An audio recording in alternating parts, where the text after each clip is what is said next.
Սիրով ողջունում եմ ձեզ իմ շատ սիրելի բաժանորդներ ջան։ Ուրեմն այսօր միասին պատրաստելու ենք on-chop համեղ խմորեղեն, որը շատերս անվանում ենք բիսկվիտ։ Բոլոր բաղադրիչները սեղանին են եւ սենյակային ջերմաստիճանի են։ Սիրելիներս, սկզբի համար կկոտրենք ձուն։ Եթե ձուն շատ մանր է,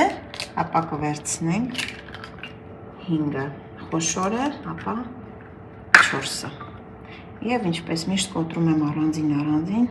արդես եթե ինչ-որ մեկը փչացած լինի, մյուսներն էլ չփչացնի։ Ինձ պետք եկավ 5 ձու։ Այսօր մի քիչ ավելի թեթև բաղադրատոմս եմ առաջարկում, քանի որ առջևում տոներն են եւ դեռ հասցնենք պատրաստել ավելի դժվար պատրաստվող ինչ-որ բաներ, չէ՞։ Ուրեմն ձևի վրա, որպես կանոն, ավելացնում եմ վանիլին կամ վանիլային շաքարավազ, պարտադիր, ինչպես նաև շաքարավազ,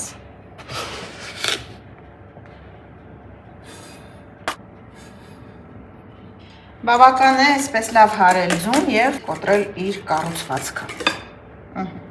Շատ բարի։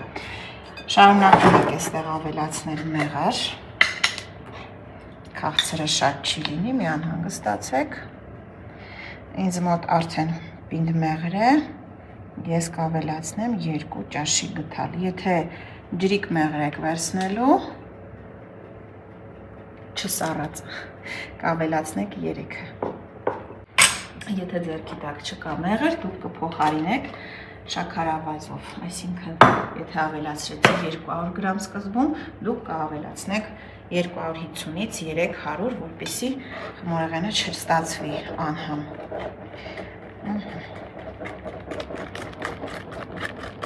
100 մլ կաթ, տոկոսը կապ չունի, ինչպես նաև թթվասեր կամ մածուն, նորից 100 գրամ, ինչպես նաև կավելացնենք բուսայուղ կամ կարագ, բայց դուք գիտեք արդեն, եթե բուսայուղ խմորեղենի մեջ, ապա իմ դեպքում խաղողի կորիզի յուղ եմ օգտագործում, 60 գրամ, եթե փնտրում եք բաղադրատոմս, սիրելիներս, կապ չունի, որ տեսանյութն եք դիտում, փնտրեք տեսանյութի ներքևում, այսինքն տեսանյութը, որ դիտում եք, տակը գրված է յիշո բառ, այդ յիշո բառին դիպչեք, կբացվի ամբողջ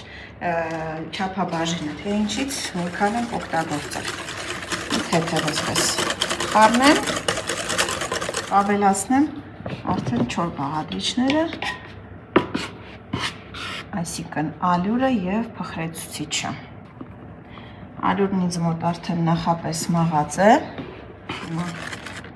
կավելացնեմ նաև փխրեցուցիչը, այսպիսի 2 թեյի գթալ, այս չափաբաժնի համար։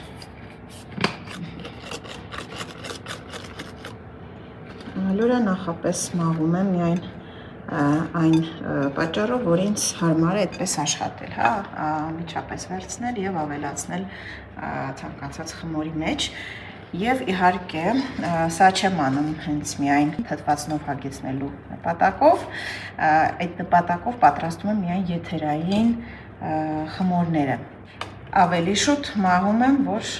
ալյուրը լինի շատ մաքուր, կամ գոնե կասկածներ չունենամ, որ այն մաքուր էր։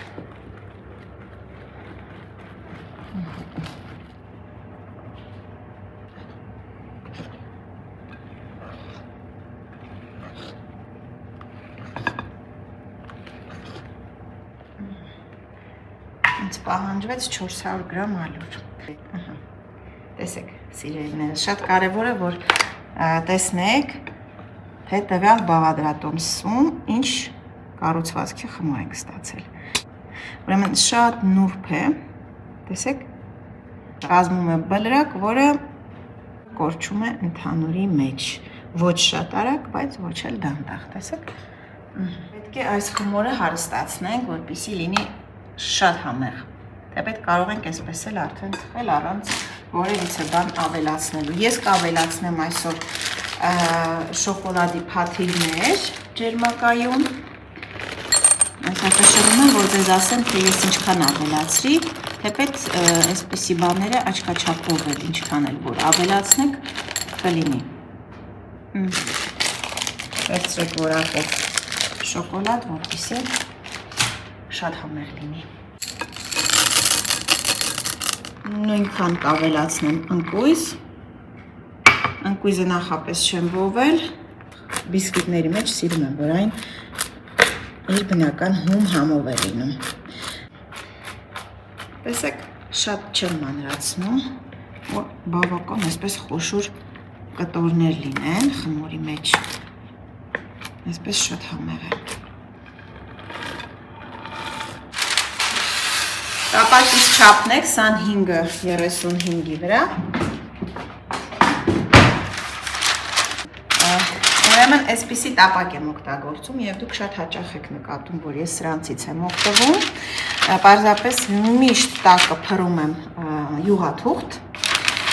եւ դուք շատ եք հարցնում, թե որտեղից եմ ես այս տապակները ձեռք բերում։ Եթե դուք ինձ դիտում եք Հայաստանից, սիրելիներս, կապ չունի որ մարզից եւ այլն, եղել են տեսանյութեր հենց ռուսական ալիքից, որտեղ ասել եմ որտեղից եմ ձեռք բերել, բայց եւ այնպես։ Փեթակ առևտրի կենտրոնից 96 տաղավար Արմինե Փարսադանյան։ Մոտեցեք, հարցրեք, նրան ես շատ վաղուց եմ ճանաչում եւ որպես մարդ նա ինձ շատ դուր է գալիս։ Այդ իսկ պատճառով ես հենց այնպես իր տաղավարի տեղը հնչեցնում եմ իմ տեսանյութերում։ Վերջ եմ խառնել այս գեղեցկությունը, մի հատ տեսեք ինչքան համեղ է երևում։ Որպես տարբերակ, այստեղ կարող եք օգտագործել նաև չամիչ։ Եթե ձեր չամիչը մի քանի օր թրմեցնեք կոնյակի կամ օղու մեջ կամ որևիցե մի տեսակի ալկոհոլի մեջ, ավելի համեղ կլինի։ Կարող եք այստեղ օգտագործել նաև ցիտրուսի կեղև, շատ համեղ է լինում։ Եվ չամիչովն է հենց շատ համեղ, բայց դե գիտեք, երեխաները չամիչ չեն նախընտրում, ընկույզել ճիշտ ասած չեն նախընտրում, բայց դե որ իրանց նայենք, մենք չենք ուտի այդ համով բաները, չէ։ Գեղեցկություն, հաշված րոպեների ընթացքում այն ամենից ինչ որ կարելի էր գտնել սառնարանում։ Հիմա այս ամենը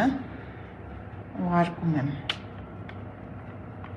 տապակի մեջ ջեռոցի տապակը կարող է լինել մի փոքր տրամագծով, այս կողմ են կողմ չի խանգարի։ Միշտ ասում եմ, որ դրանից միայն ցածր ու բարձր են ստացվում այս տիպի խմորեղենները։ Ջեռոցը տաքացրեք ձեր աշխատանքի հետ զուգընթաց, որպեսզի արդեն պատրաստի այս խմորը ձեզ չսպասի, ձեզ չէ ջեռոցին, գիտեք, փխրեցուցիչ չենք օգտագործել եւ որպեսզի չմարի իր հատկությունները։ Եվ կարող ենք արդեն ուղարկել նախապես տաքացված ջեռոց 180 աստիճանի ներքո թխվելու միջև գեղեցիկ ոսկեգույն կեղև ունենալը, կասեմ թե քանի րոպե տևեց իմ ջեռոցում։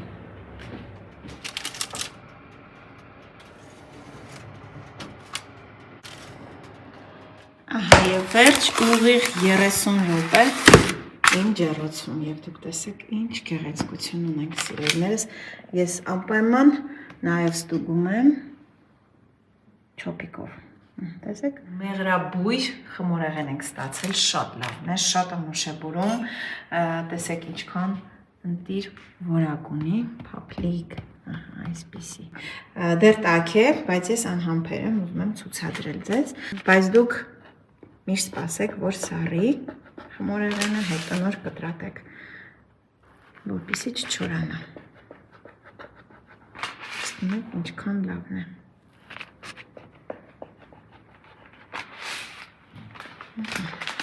Այսպես փշուրեն եւ տեսեք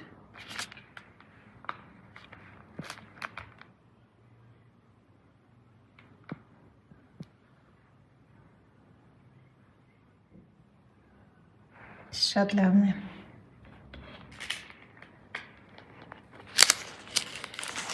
Թե սուրճի հետ, թե թեյի հետ, թե հենց այնպես։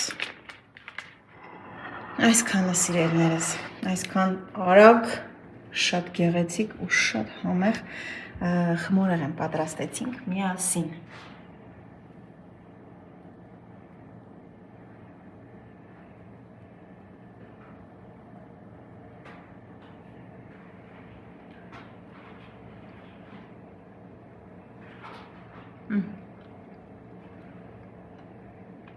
Շատ համով է։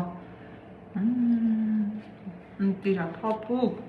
Պատրաստեք, չեք փոշմանի։ Շնորհակալ եմ, որ ինձ հետ եք եւ որ այդքան դրական եք։ Ինչ նոր շատ համեղ հանդիպումներ։